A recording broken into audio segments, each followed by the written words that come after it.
여호와께서 또 모세에게 말씀하여 이르시되 아론에게 말하여 이르라. 등불을 켤 때에는 7 등잔을 등잔대 앞으로 비추게 할지니라 하시매 아론이 그리하여 등불을 등잔대 앞으로 비추도록 켰으니 여호와께서 모세에게 명령하심과 같았더라. 이 등잔대의 제작법은 이러하니 곧 금을 쳐서 만든 것인데 밑판에서 그 꽃까지 쳐서 만든 것이라. 모세가 여호와께서 자기에게 보이신 양식을 따라 이 등잔대를 만들었더라. 여호와께서 모세에게 말씀하여 이르시되 이스라엘 자손 중에서 레위인을 데려다가 정결하게 하라.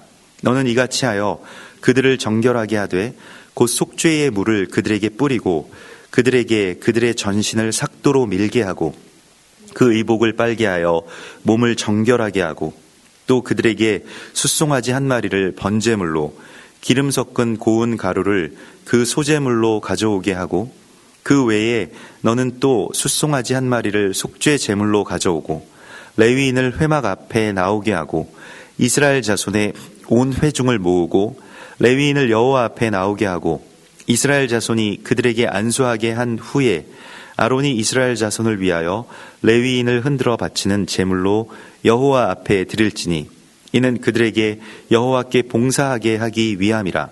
레위인으로 숫송아지들의 머리에 안수하게 하고 네가 그 하나는 속죄 제물로 하나는 번제물로 여호와께 드려 레위인을 속죄하고 레위인을 아론과 그의 아들들 앞에 세워 여호와께 요제로 드릴지니라. 너는 이같이 이스라엘 자손 중에서 레위인을 구별하라. 그리하면 그들이 내게 속할 것이라. 아멘. 이번 주에 토라 포션, 새롭게 우리 가운데 주시는 토라 포션의 제목은 그 페아 알로테카입니다. 등불을 켤 때에 라고 하는 그러한 제목입니다. 하나님의 말씀이 지금 이스라엘 백성들 가운데 다시 이제 모세에게 말씀하여 이르시되 라고 하는 오늘 8장 1절의 말씀으로 이렇게 시작이 됩니다. 그래서 등불을 켤 때에라고 하는 조금은 어떻게 보면 그 시간적인 개념이라고 할 수 있겠죠. 등불을 켜라 라고 하는 것이 아니라 등불을 켤 때에라고 하는 그러한 그 어떤 시간이나 또한 어떤 때에 관한 그러한 말씀을 하나님께서 우리에게 주십니다. 왜냐하면 우리가 오순절을 지나왔고 이제는 성령의 불이 우리 안에서 켜지게 되는 그러한 때입니다. 우리가 성령의 기름, 그 거룩한 관유로 말미암아서 이제 등잔대에 불을 이제 켜야 되는 그러한 시간이 됐다라고 하는 것을 주님이 우리에게 말씀을 하시고 있습니다. 우리는 그 불을 맡은 자들입니다. 불을 켜는 자들로 너희는 빛의 사자들이다라고 예수님께서 우리에게 말씀을 하셨죠. 불을 켜는 자들로 우리가 이 땅 가운데 하나님의 사명 가운데 있는 것이고 성령이 우리에게 임하시는 이유도 우리가 그냥 은혜를 받고 어떤 충만한 경험을 하고 기분이 좋아지고 영적으로 만족하고 물론 그런 것이 우리에게 굉장히 큰 유익이 되겠습니다만은 그 이상의 것이 있다는 것입니다. 우리는 이 세상의 불로서 세상의 등불로서 그 이제 등불을 켜는 자들로서 우리가 부르심을 받았다라고 하는 것입니다. 그래서 성령이 우리에게 임하셔서 우리가 그러한 권능을 받게 되었다라고 하는 것이겠죠. 그래서 이스라엘 백성들에게 말씀하신 것은 지금 어떤 등불을 켤 때가 되었다라고 말씀하시는데 이 등불은 이제 메노라를 말합니다. 여기서 등불이라고 이렇게 번역된 그 단어는 메노라를 말하는데요. 메노라를 켤 때에는 이렇게 되어 있는데 7 등잔을 등잔대 앞으로 비추게 할지니라 이런 말씀을 주십니다. 이 말씀은 굉장히 그 심오한 그런 여러 가지의 어떤 그 의미를 가진 말씀이라고 할 수 있겠습니다. 먼저는 이제 켠다라고 하는 것을 베아 알로테카 이렇게 되는데 이 알로의 그 어원이 되는 것은 알리아입니다. 그러니까 알리아는 제가 알리아 이게 다 올라간다라고 하는 그런 뜻이 되겠습니다. 그래서 우리가 올라간다라고 하는 것을 이제 우리가 스위치를 우리도 올린다라고 이렇게 이야기하죠. 이렇게 켠다라고 할 때 이 오르다라고 하는 그런 뜻을 그렇게 쓰는데요. 이 오르다라고 하는 이 알리야라고 하는 것은 뭐 지금 이스라엘 백성들, 현대 이스라엘 백성들 가운데는 다 이제 고토로 돌아온 자들이죠. 그 알리야 했다라고 이야기를 하는데 그 알리야가 이 알라와 같은 말입니다. 그러니까 여기서 올라가다라고 하는 것입니다. 주님의 산으로 다시 주님께로 돌아오는 것이 우리가 올라가는 것이죠. 우리가 이 세상에서는 높은 자리에 올라가고 뭐 돈을 많이 벌고 어떤 것을 취득하고 이러한 것이 우리에게 올라가는 것이라고 한다면 하나님 나라에 있어서 올라간다라고 하는 것은 바로 이 등불을 켜는 것이고 그 등불을 켜는 것은 우리가 하나님이 우리에게 주신 우리의 본래의 자리로 돌아가는 것을 말합니다. 이거는 이제 우리에게 주신 사명이라고도 할 수 있겠고요. 또 우리에게 주신 하나님의 약속의 언약, 또 그 땅이라고 그렇게 할 수 있겠습니다. 그래서 그곳으로 뭐 이것이 돌아올 때에는 아니면 올라갈 때에는 뭐 이러한 것이죠. 근데 이 등불을 켠다라고 했을 때 여기서 이 등불이라고 하는 것은 그러니까 등불을 켤 때에는 7 등잔대 앞으로 비추게 할지니라. 여기서 다 이 등불과 등잔이라고 하는 것과 등잔대라고 하는 것이 이제 구별해서 쓰여지게 되는데 등불을 켤 때라고 할 때 이 불 자체는 니르라고 합니다. 그러니까 그리고 등잔대는 이제 메노라라고 하는 것이죠. 그러니까 등잔대 전체를 뜻할 때는 이제 메노라라고 하는데요. 그 위에 있는 하나하나의 이게 7 등잔대니까 그 등잔들에 뭐 불이 붙어 있는 상태까지를 니르라고 했다는 것입니다. 니르라고 하는 것은 뭐 빛, 뭐 등불, 촛불, 뭐 빛 이러한 것을 그렇게 의미하는 것인데요. 원래의 그 뜻은 밭 고랑을 이렇게 갈다. 그러니까 그 밭을 완전히 경작해서 씨 뿌리기 전에 그 밭이 정말 그 비옥한 밭이 그 땅이 막 반짝반짝반짝 빛나는 그러한 모습을 이제 니르라고 이렇게 표현을 합니다. 그러니까 고랑을 갈아놓은 밭, 그러니까 밭을 완전히 갈아엎고 씨를 뿌릴 그 상태가 되어 있는 그 밭을 니르라고 했다는 것입니다. 그러니까 이것은 말하자면 경작이 맞춰진 상태의 밭, 정말로 하나님의 말씀을 완전하게 받을 수 있는 그 상태, 그러니까 우리가 그 씨 뿌리는 비유에서도 알 수 있는 것과 같이 좋은 땅을 니르라고 하는 것입니다. 그러니까 이 니르의 상태가 되게 하기 위한 이야기. 그러면 메노라는 무엇일까요? 메노라는 교회를 뜻합니다. 7 등잔대 사이에서 이렇게 거니시고 그 사이에서 나오시는 예수와의 모습이 우리가 계시록의 그 말씀 가운데서 우리에게 그렇게 예수님의 모습이 우리 가운데 계시되고 있지 않습니까? 계시록 1장의 말씀을 보면 몸을 돌이켜 나에게 말한 음성을 알아보려고 돌이킬 때에 7 금 촛대를 보았는데 촛대 사이에 인자 같은 이가 발에 끌리는 옷을 입고 가슴에 금띠를 띠고 거기에 서 계셨다라고 하는 그 계시록의 말씀이 7 등잔대 사이 7 금촛대에서 예수와께서 나오시는 모습을 보게 되죠. 7 교회와 연결이 되게 되고요. 교회에 불을 켜는 것, 그것은 하나님의 말씀이 그대로 우리 가운데 임하셔서 우리가 그렇게 그 말씀대로 살아갈 수 있고 그것이 정말로 싹을 틔우고 잎사귀가 무성해지고 꽃을 피고 열매를 맺게 하는 그러한 땅으로서의 준비가 되었다라고 하는 것을 말하고 있다는 것입니다. 우리가 어디에든 어두울 때에는 가서 불을 켜는 것으로 무엇을 시작할 수 있을 것입니다. 우리 집에 들어갈 때에든 교회에 들어올 때에든. 그러니까 이 불이 켜진다라고 하는 것은 이제 교회가 정말로 하나님의 말씀을 받을 상태가 되었다.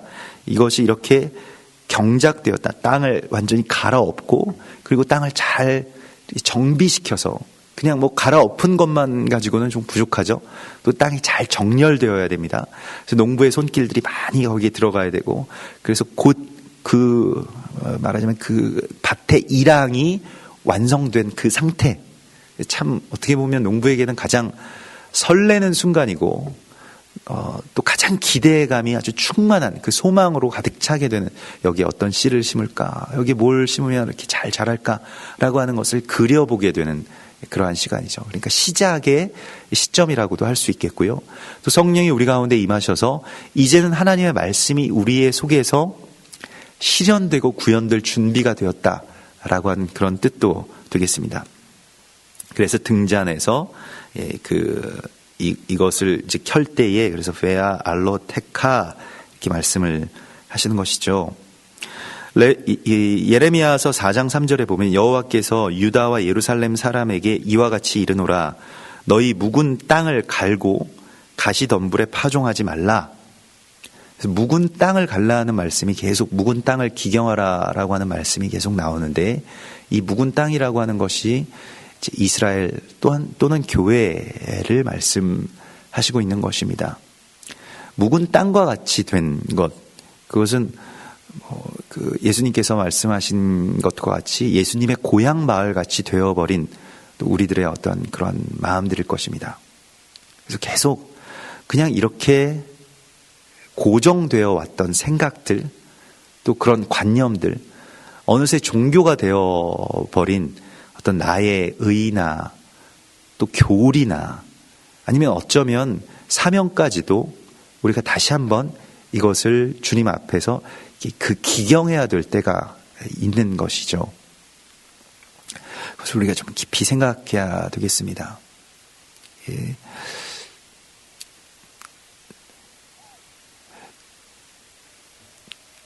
실은 제가 어제도 성도들과 그런 말씀을 나눴는데, 한국교회에서 존경하는 목사님 가운데 한 분이 이제 박은조 목사님이신데, 샘물교회에서 이렇게 사역을 하시게 된 그런 그 스토리들을 전에 한번 이렇게 접하게 되었습니다. 근데 그 이전에 이제 강남에 아주 탄탄한 아주 초대형 교회는 아니지만 아무튼 그 강남에서 잘 자리 잡은 중견 교회에서 이 사역을 쭉 잘 해 나가시고 성도들과도 아무런 문제도 없고 잘 그 담임 목사 그 사명을 이렇게 잘 해나가고 계시다가 어느 날 이제 그런 마음이 들었는데, 그냥 여기에서 너무 굳어져 버린 것이 아닌가. 그러니까 목회가 너무 안정되고 또 평안하고 또 교회에도 그저 이런 상태로 계속 지속되어 가고 있고 다 잘 자리가 잡았는데, 그것이 오히려 자기 자신을 또 교회를 그 하나님의 뜻에 합당한 그 부드러운 상태로 되지 못하게 한 것이 아닌가라고 하는 부담이 계속 짓누르셨다라고 하는 것이죠. 그래서 멀쩡히 잘 사역하시던 그 교회에서 저는 이제 개척을 해서 나아가겠습니다 라고 그렇게 그 성도분들에게 말씀을 하셨다는 거예요. 우리 교회는 이제 다 잘 성장했고 성도분들도 성숙하시고, 그래서 우리가 이제 그 담임 목회자가 그 작은 교회를 개척해서 나갈 수 있는 힘이 된 것 같습니다. 그래서 저는 이제 개척을 해서 불모지와 같은 그 당시에는 이 강남에서 느끼기에는 정말 불모지와 같은 정말 외지죠. 이렇게 분당 저 아래쪽으로 가서 거기 신도시에서 작은 그 상가에서 이렇게 그 사역을 시작하겠습니다라고 하는 그런 그 마음을 주셔서 그렇게 시작을 해서 그게 이제 또 샘물교회가 되고, 또 샘물교회에서 또 그 이후에 또 개척하시고 이런 그 일들을 이제 하나님께 받으셔서 해 나가시고 있다고 합니다. 우리가 생각할 때 그냥 우리가 어떻게 보면 모든 것들이 다 안정되었다라고 하는 것은 하나님이 보시기에 그 안정된 상태가 아닌 이상은 그것이 선하다라고 보기는 조금 어렵습니다. 그러니까 하나님은 우리가 하나님의 말씀대로 살 수 있는 그 상태를 안정이라고 말씀하시는데, 우리는 아무런 이제 변화가 일어나지 않는 상태, 곧 내가 모든 것들을 예측할 수 있고 통제할 수 있는 그 상태를 우리는 안정이라고 말씀하고 있고, 하나님은 그것은 안정이 아니라고 말씀을 하시기 때문에요. 그 사이에 어떤 우리와 하나님의 사이에서의 어떤 그 줄다리기가 있게 됩니다. 우리가 생각하는 평안은 아무 일도 일어나지 않는 평안입니다. 그걸 평안이라고 생각을 합니다만은, 하나님의 뜻이라고 하는 것은 물론 그럴 경우도 있습니다만은, 하나님의 뜻이라고 하는 것은 어찌 되었든 우리가 하나님의 말씀을 받아서 그 말씀의 씨가 우리의 삶 가운데서 싹 틔울 수 있는 그 상태를 하나님이 보시기에는 그게 안정적인 상태라고 말씀을 하십니다. 그러면 하나님이 보시기에 안정적인 상태는 이삭과 아브라함과 야곱에게 말씀하셨던 것과 같이 거류하는 상태. 거류한다라고 하는 것은 여기가 끝이 아니라고 하는 것을 인정하는 것입니다. 그러니까 여기가 종착지가 아니고 이 상태가, 우리가 이 상태를 지속하는 것이 하나님의 뜻이 아닐 수도 있다라고 하는 것에 대해서 늘 깨어 있는 것이죠. 그러므로 언제든지 내가 여기서 다시 하나님이 말씀하시면 또 다른 제단 가운데로, 또 다른 땅으로 나아갈 수 있다. 그러므로 이 땅에 내가 이렇게 매인받지 않고 이 땅에 이게 모든 것을 다 그렇게 여기서 모든 게 다 완성된다라고 하는 것이 아니라, 하나님의 나라가 이 땅 가운데 이루어지는 것이 종착지이지, 땅의 어떤 공간에서 내가 아무 일도 일어나지 않게 되는 것이 나의 종착지가 아닙니다. 이걸 거류한다라고 하는 것입니다. 이게 땅을 갈아엎은 상태가 되고 반짝반짝한 어떤 그런 그 불이 켜진 상태가 되는 것을 또한 의미하는 것이죠. 우리가 생각할 때에 우리의 삶에 있어서 종착지가 과연 무엇입니까? 그러니까 내가 지금부터 어떻게 살면 나의 삶은 거기가 종착지라고 우리가 생각을 할 수 있을까요? 어떤 상태입니까? 뭐 아무 걱정이 없는 상태. 우리가 항상 바라는, 어떻게 보면 뭐 경제적인 것이든 아니면 뭐 삶에 있어서 생각이든 관계든, 아무튼 그 상태를 우리가 이렇게 바라는데, 하나님께서 우리에게 원하시는 그 상태가 되도록 우리의 묵은 땅을 기경하라고 말씀하시는 하나님의 그 말씀을 우리가 좀 깊이 새겨야 될 것입니다. 내가 묵은 땅이라고 하는 것은 뭐 아주 오래된 땅도 아닐 것입니다. 그죠? 겨울이 한철 지나고 나도 그 묵은 땅이 될 것이고요. 또 어쩌면 그런 씨 뿌려지지 않은 그런 시즌들이 좀 몇 번 반복이 되고, 또 하나님의 말씀대로 나의 삶이 그렇게 한 번씩 뒤집어지지 않은 지가 오래됐으면 우리가 아마 묵은 땅이 되었다라고 이렇게 볼 수 있겠습니다. 그래서 하나님은 이 땅을 계속해서 경작하시죠. 하나님이 경작하시는 그러한 그 지점 가운데서 우리도 우리의 이 묵은 땅들이 기경되게 됐고, 그때에만 불이 켜진다라고 하는 것을 우리가 알아야 됩니다. 등불이라고 하는 것에 대하여서, 이 니르라고 하는 것에 대해서 잠언 6장 23절에서는 이런 말씀을 주십니다. 대저 명령은 등불이요 법은 빛이요 훈계와 책망은 생명의 길이라, 이런 말씀을 주십니다. 하나님의 말씀, 하나님의 명령이 등불이라고 이렇게 우리 가운데 분명하게 말씀을 해주시죠. 거기에서 등불을 켤 때에는 7 등잔을, 그 등잔들, 그게 7개의 그 니르가 있게 되는데, 이건 교회를 상징합니다. 교회는 항상 그렇게 갈아엎혀진 상태, 하나님의 말씀대로 그대로 순종할 수 있는 상태가 될 때 이 등잔이 되는 것이죠. 교회가 만일 그 등잔이 되지 못한 상태가 된다면 우리는 그 빛을 이 땅 가운데 비출 수가 없게 됩니다. 그렇기 때문에 그런 하나님의 말씀, 하나님의 명령의 빛을 따를 수 있는 그 상태, 그것으로 우리를 변화시키라고 말씀을 하시고 있고요. 그래서 7 등잔대 앞으로 비추게 할지니라. 그 메노라라고 이렇게 말씀을 하시는데요. 이 메노라 앞으로 그렇게 나아가게 하라고 말씀을 하십니다. 근데 메노라라고 하는 것은 어원이 마노르에서 나온 것입니다. 마노르는 무슨 뜻일까요?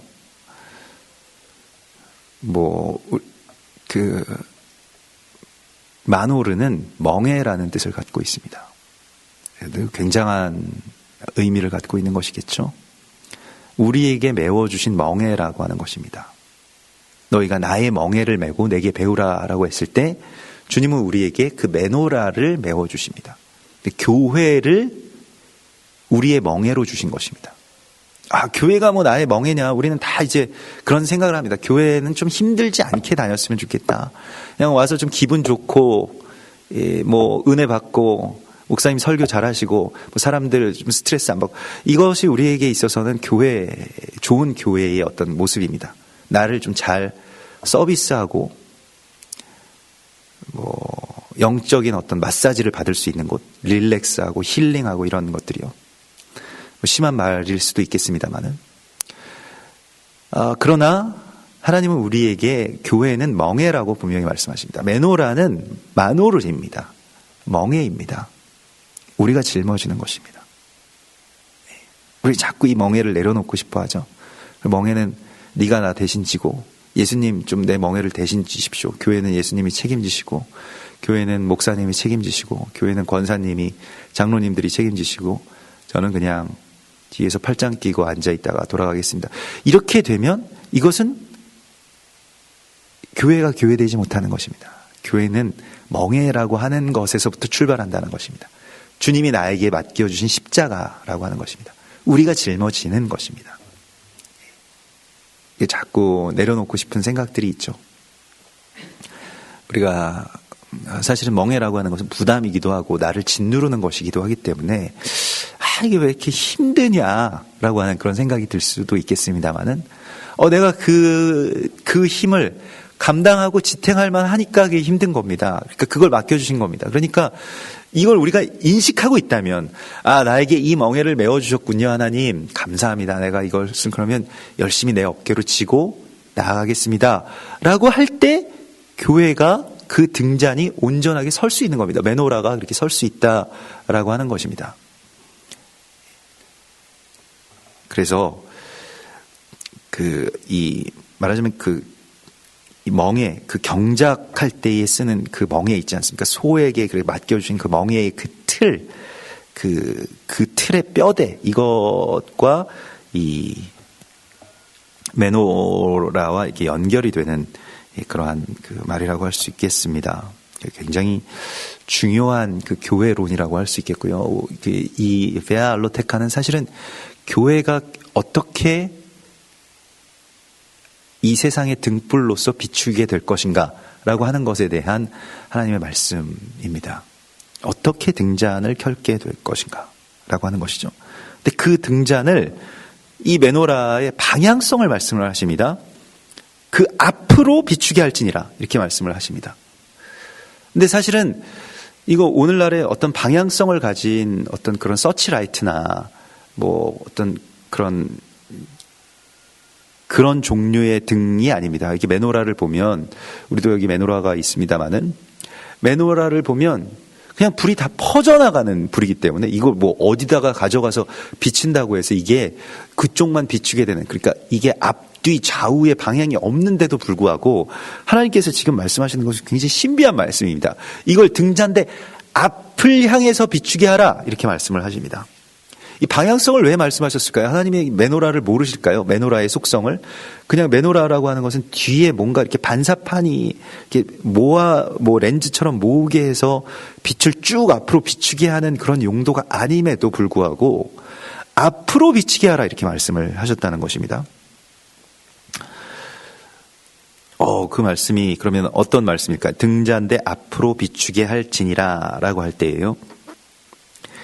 먼저 그 말씀부터 한번 우리가 살펴보아야 되겠는데, 이 앞이라고 하는 말씀은 이렇게 물입니다. 그러니까 등을 켤 때는 그냥 켜면 되는데 그걸 이상하게 방향성을 말씀을 하셨기 때문에 이 명령이 지금 우리에게 가장 첫 번째의 명령입니다. 그러니까 등잔대를 켤 때에, 그럼 등불을 켤 때에 너는 방향성을 가장 먼저 생각하라. 이 물이라고 하는 것은요,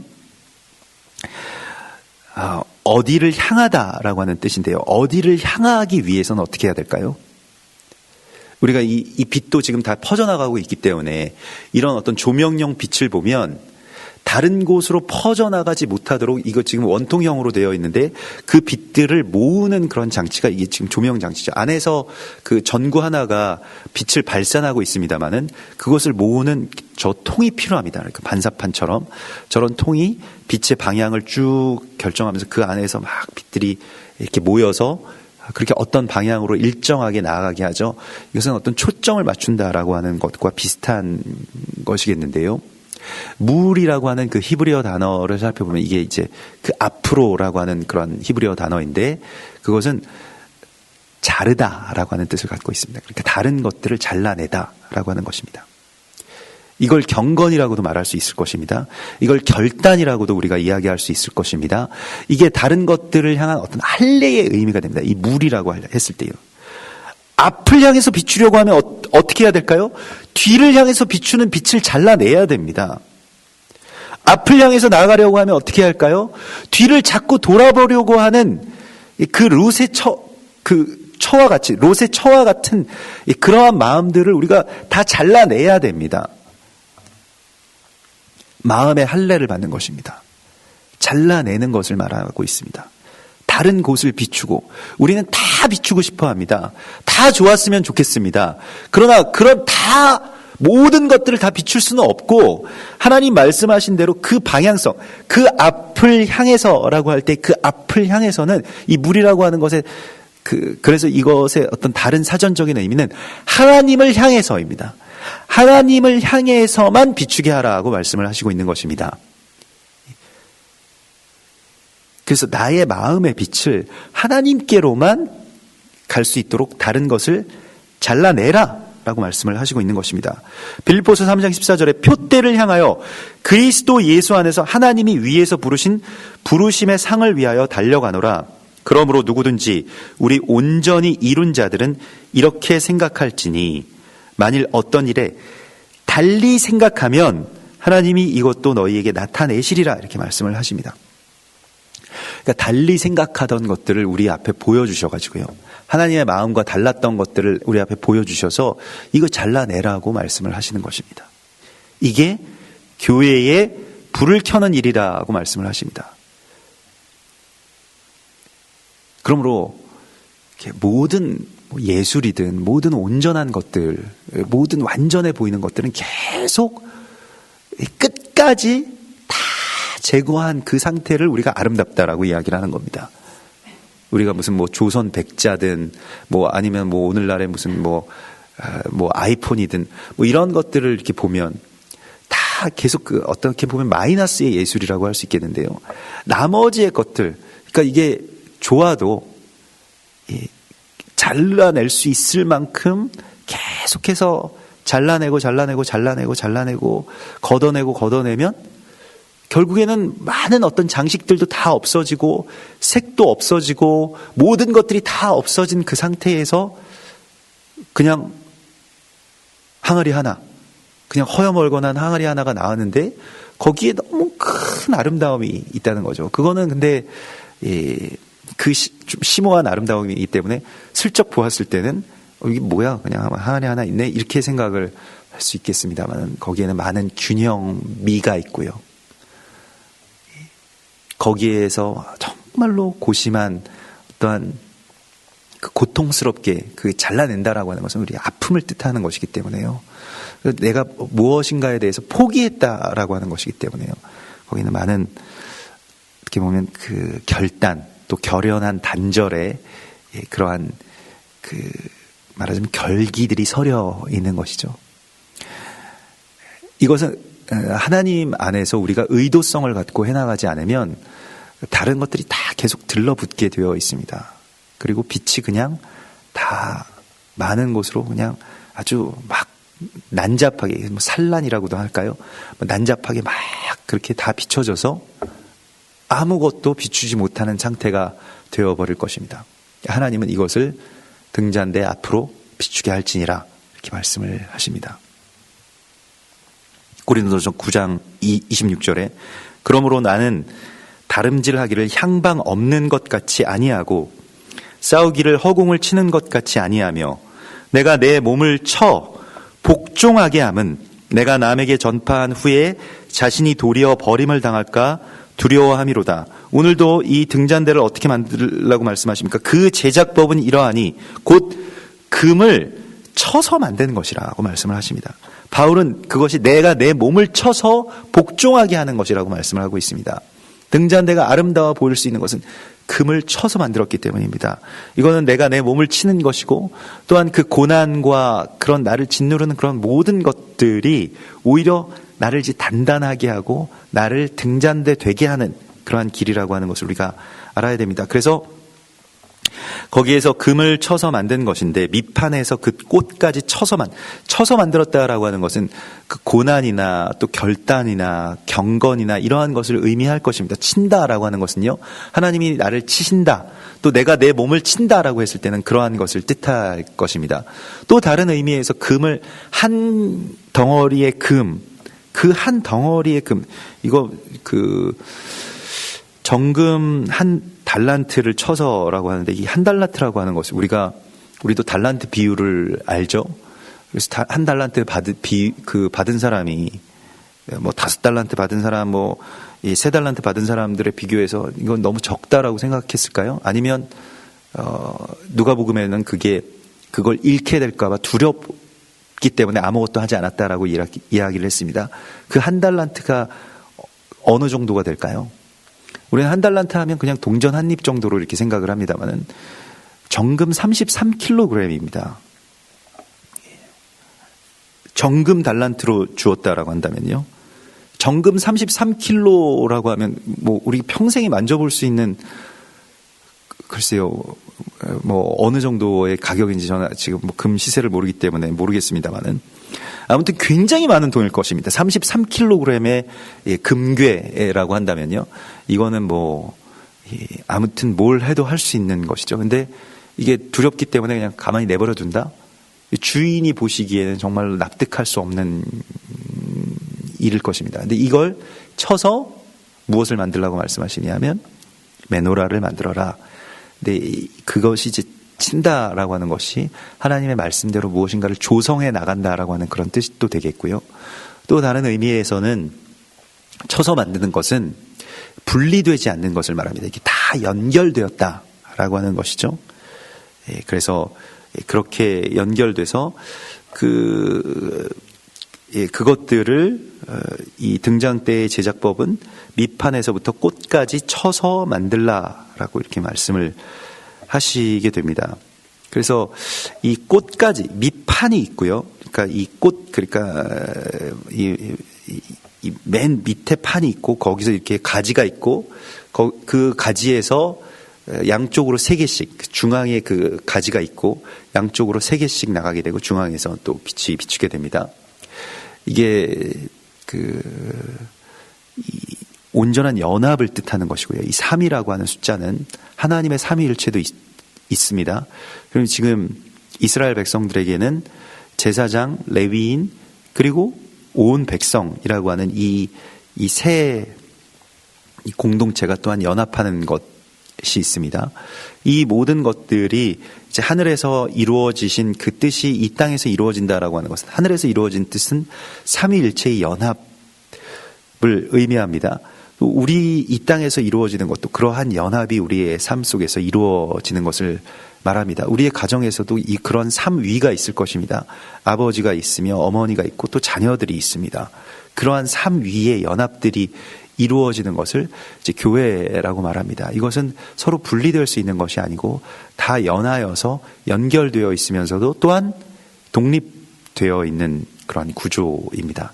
하나하나가 다 등불이고요. 하나하나가 다 독립적인 것입니다만은 또 하나하나만이 그렇게 분리되어 있는 것이 아니라 쳐서 연결되어 있다라고 주님이 말씀을 하시고 있습니다.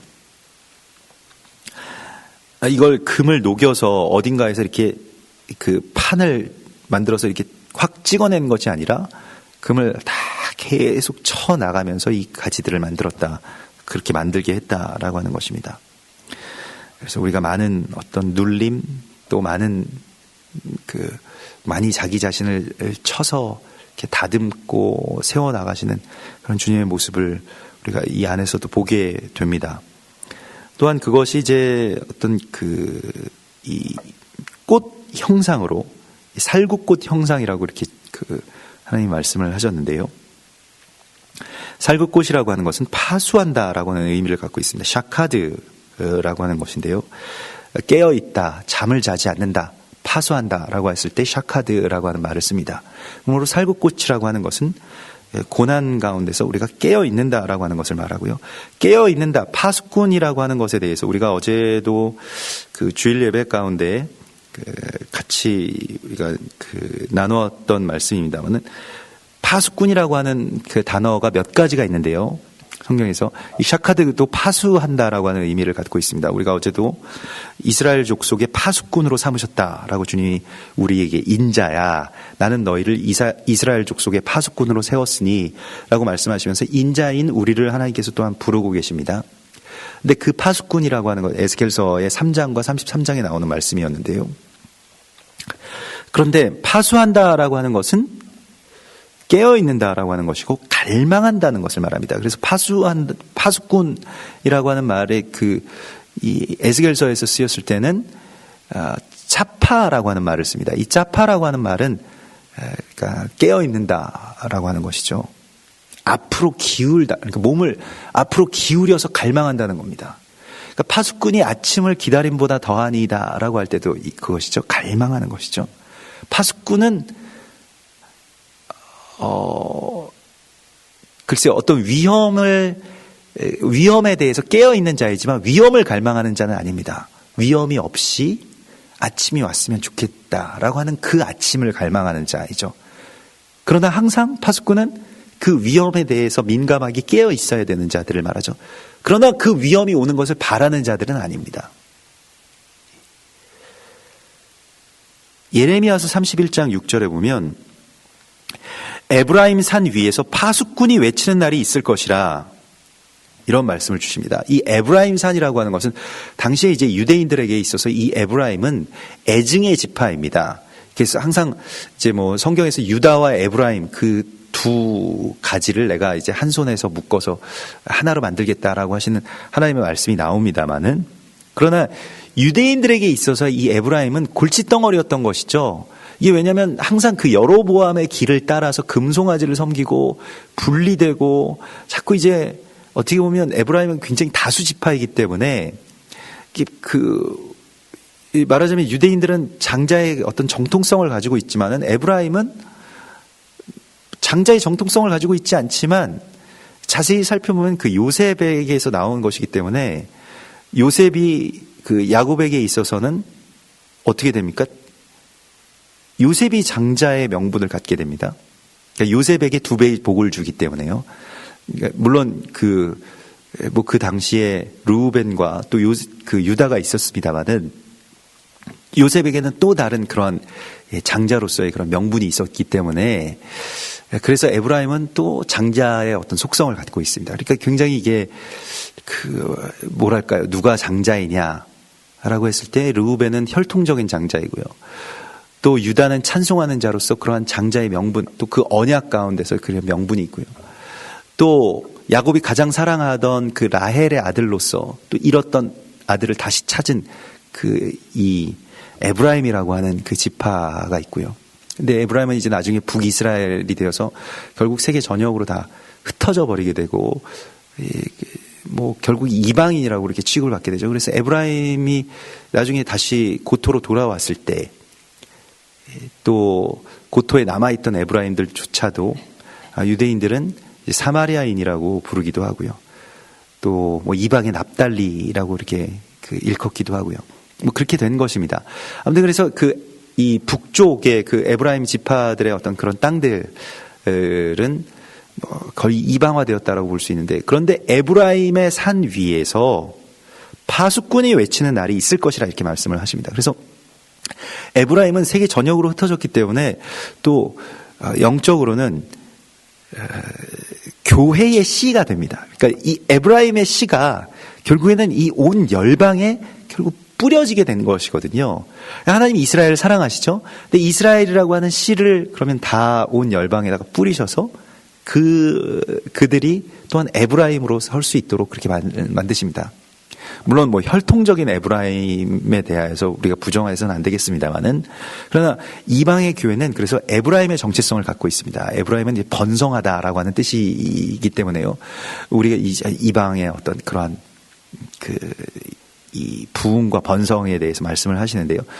아무튼 예레미야 31장에는 에브라임 산 위에서 파수꾼이 외치는 날이 있을 것이라 이렇게 말씀을 하시는데, 이르기를 너희는 일어나라. 그 파수꾼들이 이제 뭘 하는 거냐면, 너희는 일어나라.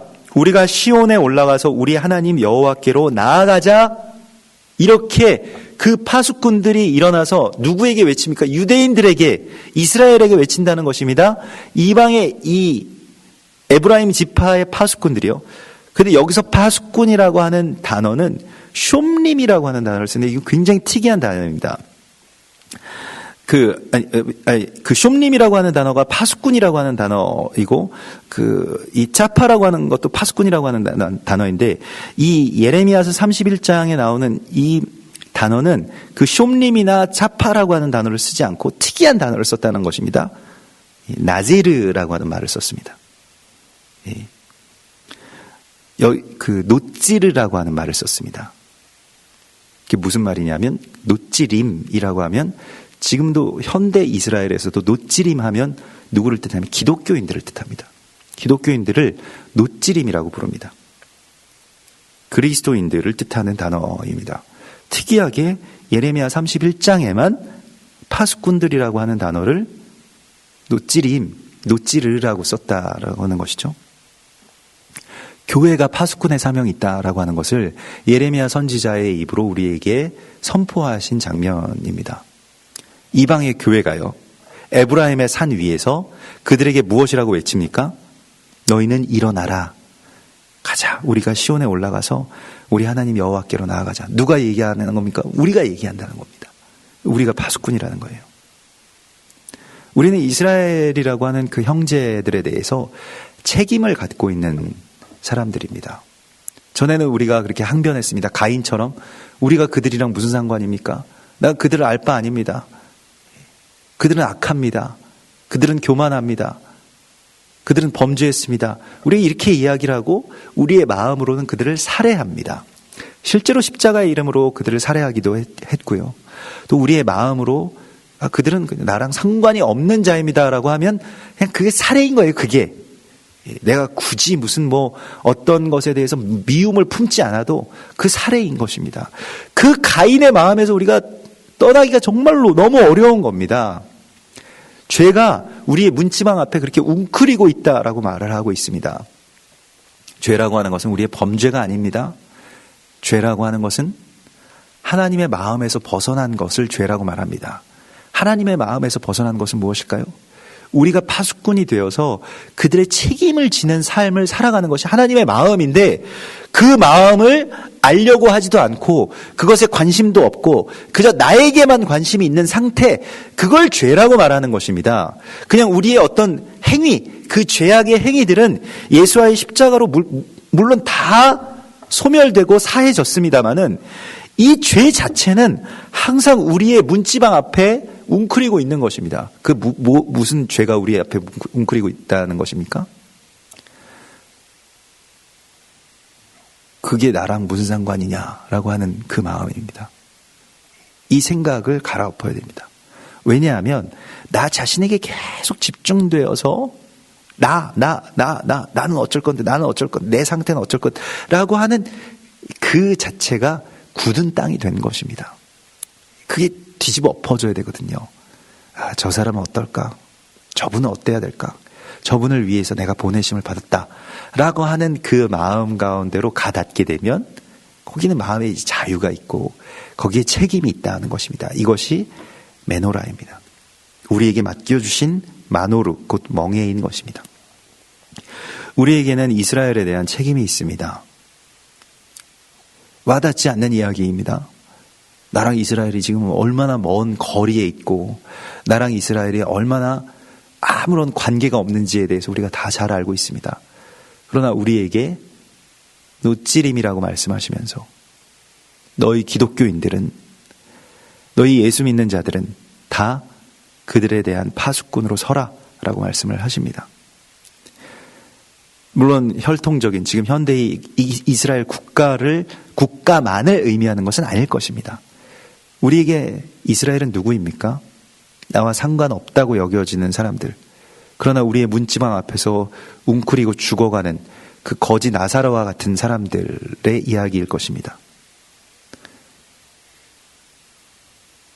북한의 백성들, 열방에서 죽어가는 사람들, 우리의 이웃들, 소외되고 또 우리의 문지방 앞에서 하나님의 구원을 기다리고 있는 많은 믿지 않는 자들. 우리는 문지방 앞에서 어떻게 보면 영적인 향연을 즐기면서 매일같이 그런 예배라고 하는 잔치를 즐기면서 살아가고 은혜도 받고 방언도 받고 예언도 받고 치유도 받고 많은 것들을 그렇게 은혜도 받으면서 살아가고 있지만 문지방 밖에서는 하나님의 구원이라고 하는 것도 알지 못하고 죽어가는 사람들이 있습니다. 전도해야 되고요. 선교해야 되고요. 이스라엘의 회복을 위해서 나가야 됩니다. 이 모든 것들에 대해서 우리에게는 책임이 있는 것입니다. 이 방향성을 놓치지 말라고 주님께서 말씀을 하십니다. 그래서 주님이 이렇게 교회를 세우려고 할 때에 말씀하신 것이 있습니다. 이 등잔대를 세우고 그 꽃까지 쳐서 만들고 이 등잔대를 만들고 나를 향해서 그 표대를 향해서 너희의 사명을 향해서 이 빛이 비추도록 결단하라. 다른 빛들을 잘라내라. 이렇게 말씀을 하십니다.